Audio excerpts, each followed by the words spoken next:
They sat close, not to speak first, but to listen. The daughter crossed her arms, then relaxed them.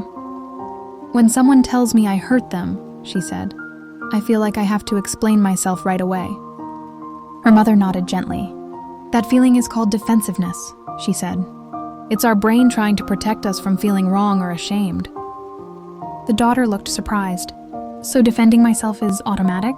"Yes," her mother replied. "But listening is a skill we can practice." She continued softly.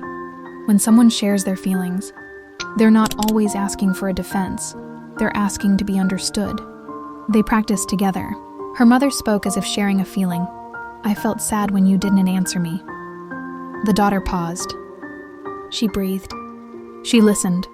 Instead of explaining, she said, "I hear that you felt sad." Her mother smiled. "That's listening," she said. "No fixing, no arguing, just presence." They talked about what listening looks like, pausing before responding, not interrupting, reflecting what you heard, asking, "Do you want support or solutions?" The daughter nodded slowly. "It feels calmer, not having to defend myself." Her mother squeezed her hand. "When we listen without defending," she said, "we create safety for ourselves and others." They sat quietly after that, the space between them soft and open. And in that moment, the daughter learned something powerful. You don't lose yourself by listening. You strengthen connection. Listening without defending doesn't mean you're wrong. It means you're willing to understand. And understanding is where real healing conversations begin. The words had stayed with her longer than she expected. The daughter kicked a small stone along the path. "When someone criticizes me," she said, "I feel small, like I did everything wrong." Her mother slowed their steps. "That feeling is very real," she said gently. "But criticism doesn't get to decide your worth." The daughter looked up. "So how do I listen without falling apart?" Her mother smiled softly. "We separate feedback from identity." She explained calmly. "Feedback is about behavior. Your identity is who you are. One does not define the other." They practiced together. Her mother pretended to give feedback. "You were late today." The daughter paused, breathed, and replied, "I hear that being on time matters. That doesn't mean I'm a bad person." Her mother nodded.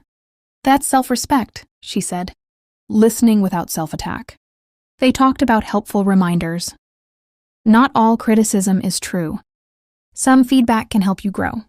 You were allowed to disagree calmly. You don't need to shrink to be accepted. The daughter felt her shoulders relax. "So I can learn, without hating myself." "Yes," her mother replied. "You can stay open and still stay kind to yourself." They walked on, quieter now, not because criticism no longer existed, but because it no longer felt dangerous. And in that steady understanding, the daughter learned something lasting. You can hear criticism without absorbing it. You can reflect, learn, and grow, while still respecting who you are.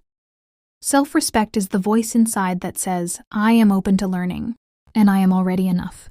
They walked past other people laughing, running, moving ahead in ways that felt loud. The daughter slowed her steps. "Sometimes I look at others," she said quietly, "and feel like I'm behind.